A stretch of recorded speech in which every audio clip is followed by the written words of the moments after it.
Today, I'm going to teach you how to make your own pizza at home, and this is by no means an authentic Italian recipe, so don't come at me, okay? This is how I do it.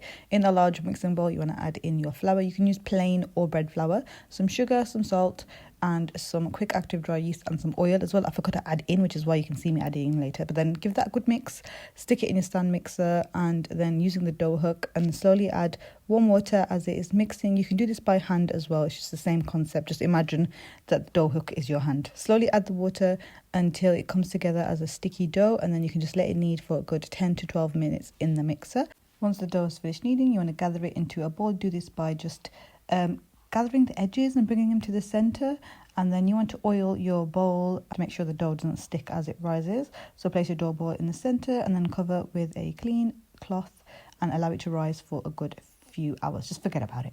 Whilst your dough is rising, you want to prepare all your toppings. I have diced mine into small cubes because that's how I fancy doing it, but you can cut them into really thin slices as well. Making pizza is a great way to use leftover meat, and I had drumsticks left over from the day before, so I decided to just take the meat off them and chop it into small pieces as well. So once your dough has risen really nicely, it should be at least double the size. Give it a good punch to release that air.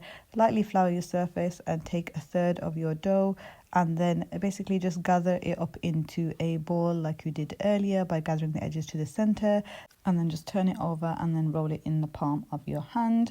Then you want to flatten it out onto your floured surface.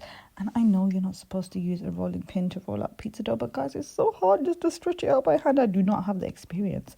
So roll out your pizza dough and then just do a final few stretches until it reaches the size of your tray. Grease your pizza tray with some oil to prevent it from sticking. You just use a regular baking tray as well and do it like a square shape if you want to.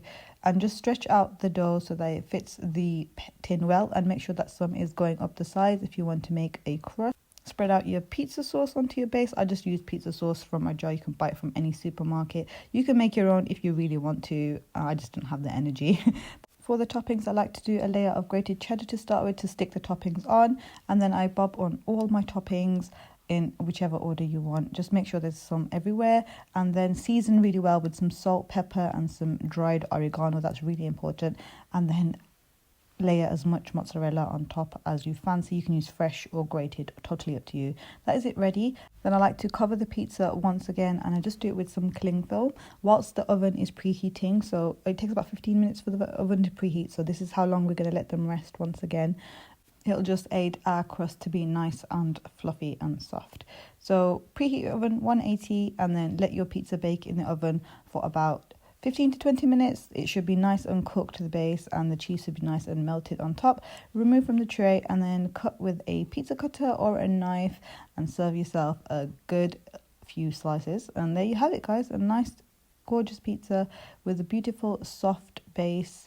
And look at that cheese pull. Oh my god. I wish I could have dunked my head straight in here, but I had to put the slice back because it wasn't quite iftari time yet and I was fasting. Adjust this recipe however you want. Change the cheeses, change the toppings, but this is the basic recipe. Hope you try it. Enjoy.